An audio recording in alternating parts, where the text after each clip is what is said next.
This is Radio Hereford FC, the home of the Bulls.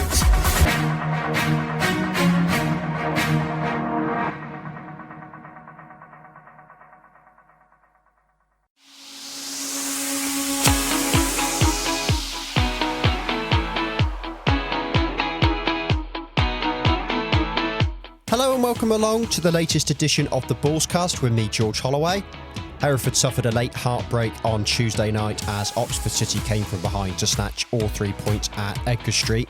We'll look back at all the key moments from the defeat, including Harrison Sonner's controversial red card, and discuss where it leaves the Bulls' survival chances with 3 games to go. Broadcaster and lifelong Hereford fan Trevor Owens joins me on the podcast today. He shares how his love for the club first started and his thoughts on its current situation before answering the all-important question, can Hereford close the gap to safety and retain their National League North status? That's all to come in this episode of the Bullscast.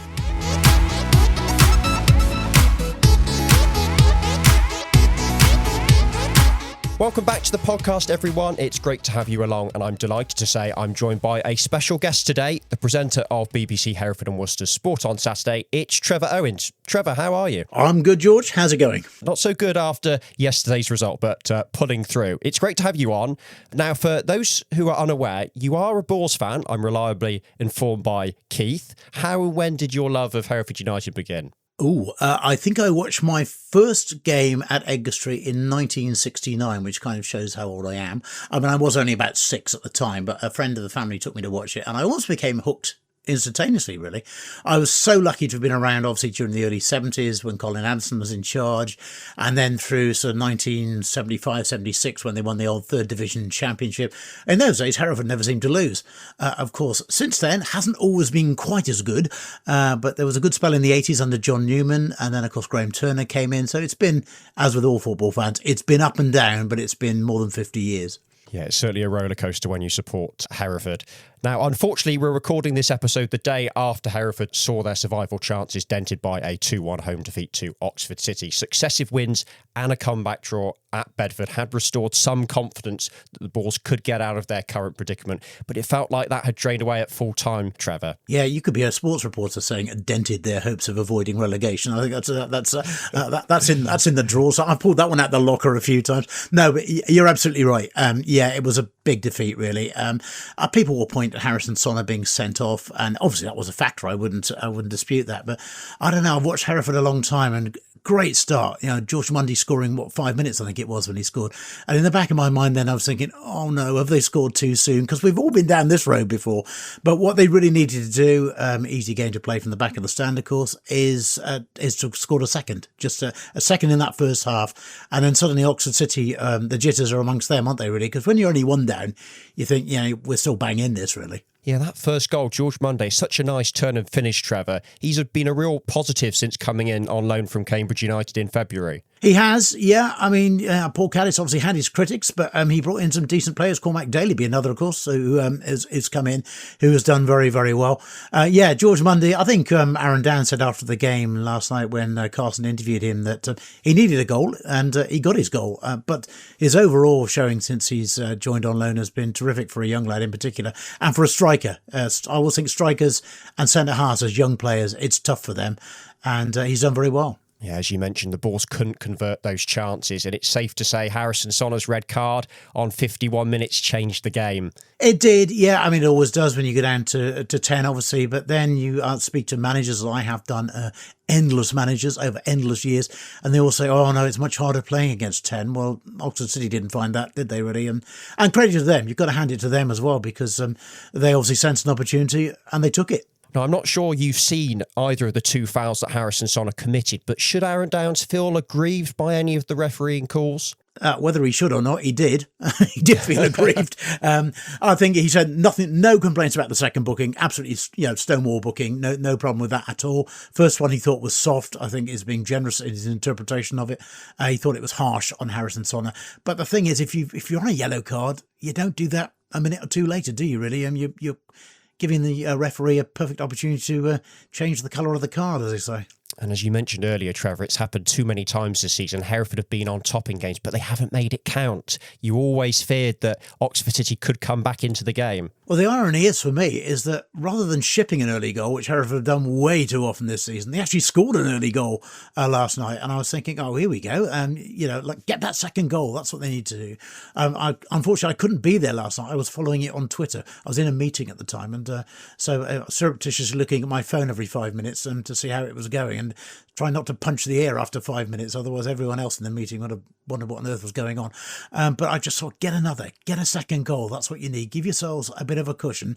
And it's psychologically damaging, of course, to Oxford as well if Hereford do get that second goal. But it was always there. And when that red card came, you thought, oh no, they're going to sniff blood now, aren't they, Oxford City? And as I say, full credit to them. They did just that. Yeah, the Hoops finally made their pressure count on 73 minutes when Matty Taylor found the bottom corner to level, and then Canis Carroll snatched the winner for the Hoops just 3 minutes from time. Will the fact that both goals came from crosses into the box be a source of real frustration for Aaron Downs, Trevor? I think the whole night will be a source of real frustration for Aaron Downs, to be honest. That certainly would be a factor in it. But for all that, I don't think that'll be top of his priority list. He'll be furious that they conceded those 2 goals. And secretly, I think he'll be livid about the sending off as well. But as he said afterwards, he can't take any excuses from anybody. He won't have anybody feeling sorry for themselves. They've got to pick themselves up, go again. And in some ways, it's there in black and white now, isn't it? The equation is so simple. Win the 3. That's all you can do, really, and hope that the likes of Kings Lynn drop points. Now, Matty Taylor, who scored the equaliser, really experienced Football League player, turning out for the likes of Bristol Rovers and Bristol City during his career. Is that little bit of nous, Trevor, inside the box, something that the Bulls have missed this season, as well as in the dressing room? Well, they've got the likes of Andy Williams when he's on the field, inside the box, and certainly in the dressing room, as they've got plenty of nous there, I would say, loads of experience. But I take the point you're making. It's a largely youthful squad, and the likes of Lawson Diatha, for me, have played a big part. I think he's done very well when I've seen him play this season. Aaron Skinner, similarly, is a sort of character. Lewis Hudson, of course. There's a bit of experience in there. But yeah, I take the point you're making, really, that Matty Taylor, with bags of experience for that sort of scenario, really. And then Andy Williams came on so fairly late in the game, didn't he, really? So probably too late to have a major impact on things. But he's certainly been an influence this season. Of course, he's got his fair share of goals as well in what has been, although I hate to say it, it's what's been a struggling side.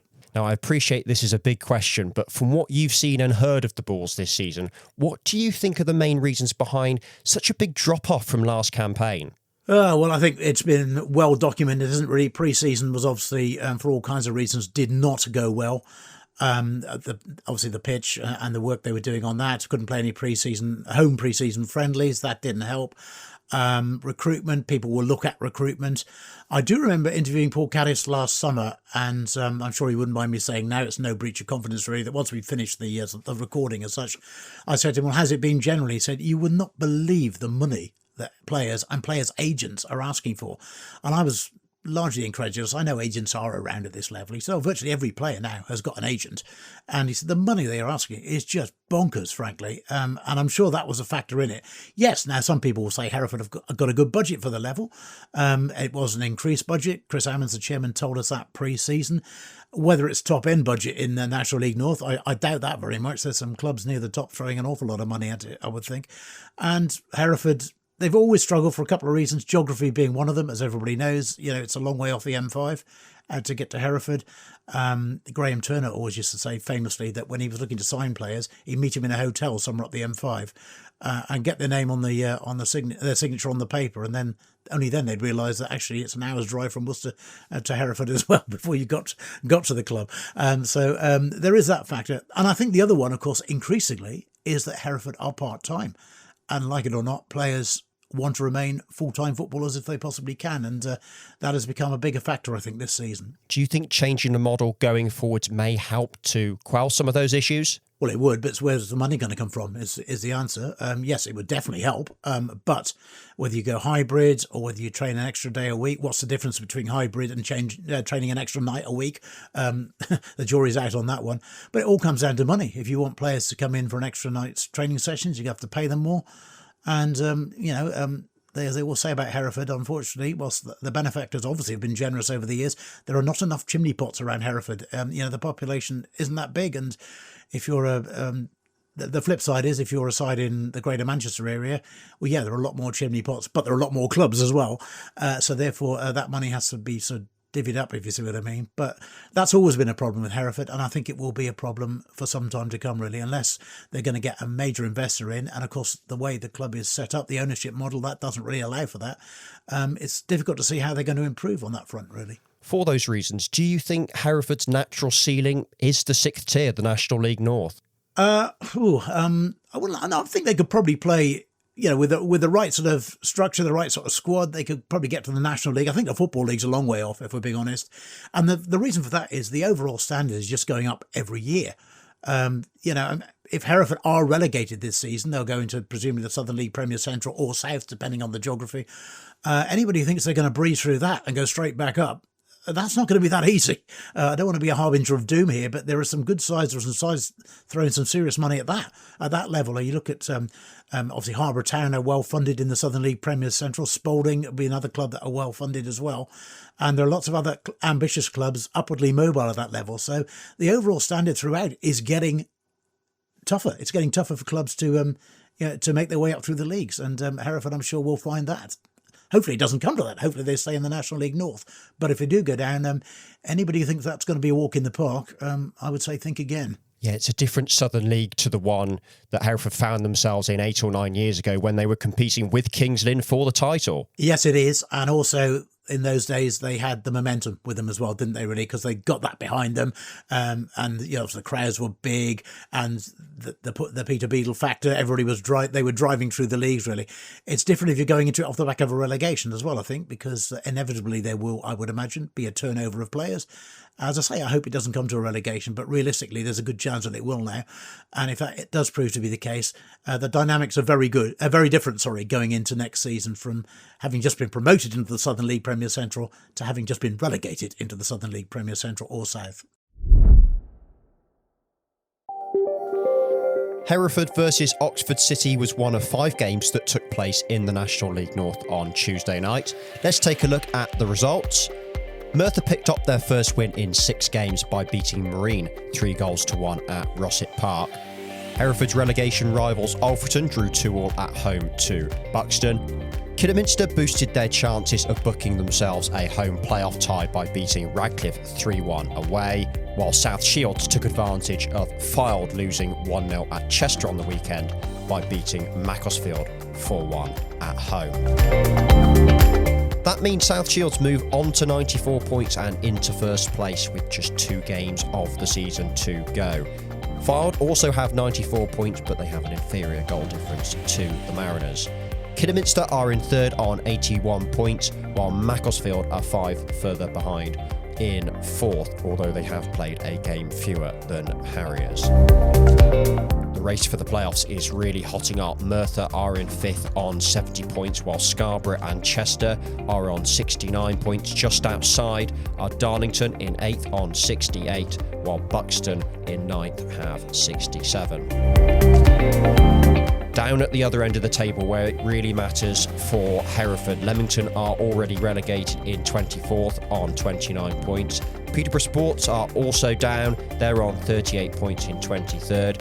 Hereford are now in 22nd on 45 points from 43 games after Alfreton picked up that 2-2 draw at home to Buxton. They move into 21st on 46 points. It means the Bulls are 5 points from safety and Kings Lynn in 20th, who have 50 points. Hereford, of course, have played a game fewer than the Linnets and have 3 games remaining in their season. They do have an inferior goal difference to Kings Lynn as well, Hereford. Curzon Ashton and Bedford are immediately above the side from Norfolk on 51 points. So Hereford have 3 home games to save themselves from relegation, starting this Saturday against Radcliffe. Bernard Morley's side are 14th on 57 points. And I guess if you're trying to be positive, Trevor, you'd want the Bulls to face a side who have nothing left to play for. You'll also find their side smarting after they lost 3-1 at home to Kidderminster Harriers last night, as well as we're speaking at the moment. I don't think that's going to be very easy at all. Radcliffe are always awkward to play against, and Bernard Morley knows his way around this league and the league above as well. I think he's got a very experienced manager indeed at this level. That'll be a tough game. Of the three left, in my view, that's the toughest of the three. Radcliffe. Marine are another mid-table side. They'll come obviously the following Tuesday night. They, I think, will also be smarting a bit, having lost at home to Hereford fairly recently. And then, it's got shades of Brighton in 1997, doesn't it, really? If it comes down to Peterborough Sports on the last day. The difference there, Peterborough Sports genuinely have nothing to play for. They've already been relegated. But hopefully Hereford's still got plenty to play for on that day, the 25th. Yeah, again, if you're looking at it from a positive standpoint, all three games at home, of course, at Edgar Street, but you'd want to play a side that has nothing left to play for. In Marine, a side that you beat only a week and a half ago, and a Peterborough Sports side who are already relegated. Well, if you had to pick the fixtures, that'd be a pretty good way of doing it, I suspect. But, it's a very easy game to play on paper, as they say. And, it'll be a whole different ball game there. Radcliffe will come determined, I think, to end the season on a high note. As you quite rightly say, that they're not going to make the playoffs now, I don't think. Same with Marine. But they're not going to roll over and just give Hereford a chance, because that's not the sort of thing that those sides do. They'll come looking to win. And, Hereford's best hope is to get to the final day of the season, and Peterborough Sports at home, I think. If it's all on that, they can really go gung-ho for that game, because what have you got to lose? Yeah, as you say, Radcliffe, always a difficult opponent, even though they've lost 9 of their last 11 matches. And of course, they fell to a 3-1 defeat at the hands of Kidderminster on Tuesday night.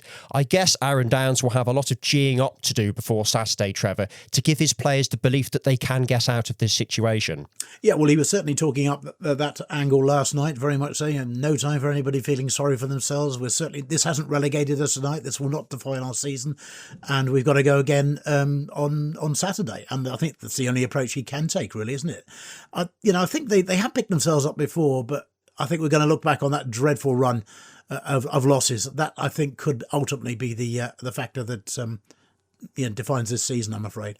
What do you make of Aaron Downs' tenure? Just on that, Trevor, had such a great start. 5 wins out of 7 to begin with alongside Harry Powell, and then follows that up with 7 straight defeats, and then a little bit of a mini burst over the last week or so. Strange results. It's been a strange sequence of results, yeah. I mean, they always talk about the new manager bounce when someone comes in, don't they? Well, he certainly got that. And I think everybody then was thinking, oh, well, here we go, 6 games in hand, no problem, get out of this, finish just below halfway in the table, put it down to experience and go again next season, if you like. I think that was the general feeling I was getting from Hereford fans I talked to. But then they got on that awful run. And there were some tough games in there, to be fair, as well. And, but as you can get on a winning run, as we all know, you can quite easily get on a losing run as well. That was their worst run, I think, since 97 when they were relegated from the Football League. So, but then they, showed signs of life again.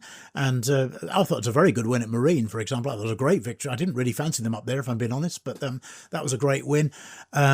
A good comeback at Bedford as well, 2 down at half-time. I was actually down in London then. My wife was running the London Landmarks half marathon at the weekend, so I was doing the dutiful husband bit and going down in support. And I was there, I looked at my phone, I thought, 2 down, oh no, they don't need this. And then we went out for a meal and I was sulking all the way through it. And it's only when we got back from the meal I realised they'd actually come back and got a point. So, but I thought that was a really good comeback.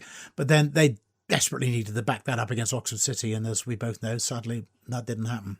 Do you think if Hereford were to go down, they might look back and say, we just took too long to stamp out some of those poor traits that have been present since the beginning of the season, like conceding early in matches? Well, yeah, we can all be wise after the event, can't we? I think there's a whole host of factors which we discussed, some of which we discussed earlier on as to why it's gone the way it has. And the other thing that's worth bearing in mind as well is that so often, if you're looking to bring in an experienced old head or two, if you're a side struggling near the bottom of the league, it's not always the most attractive proposition. So you've got a side struggling, a side that's part-time, a side that's geographically a long way from motorways. Players sometimes aren't that keen. You've got to be a certain sort of player who comes in to take on that particular challenge. Yeah, certainly not a recipe for success. So, Trevor, the Bulls are 5 points from safety. They've got 3 games left to play, 1 game in hand on their relegation rivals, and their opponents are Radcliffe, Marine, and already relegated Peterborough Sports.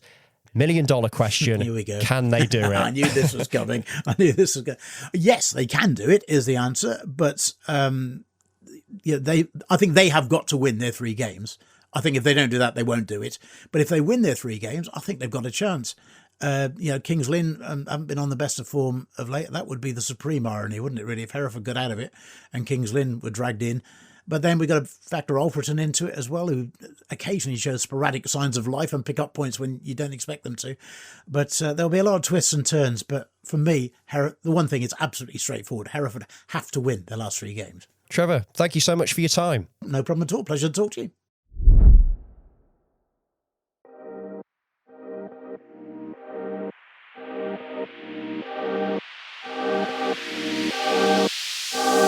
Before we go, let's take a look at the National League North fixture list for this weekend. Telford host Darlington. Fard will be hoping to bounce back at home to Southport. Kings Lynn face an out-of-form Chorley side, while bottom side and already relegated Leamington host Kidderminster. Macclesfield take on Spennymoor, while Marine are hosting Alfreton. Oxford City, another relegation rival for Hereford, are at home to Chester, while Scarborough host Merthyr. Worksop are at home to Peterborough Sport, while Bedford travel to top of the table South Shields.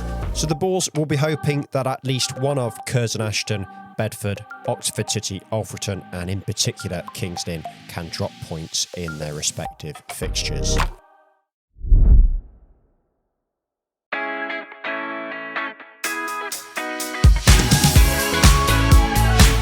Thank you very much for listening to this episode of the Bullscast. Don't forget, if you enjoyed it, you can follow us on Spotify and Apple Podcasts so you never miss an episode. Until the next time, it's bye for now.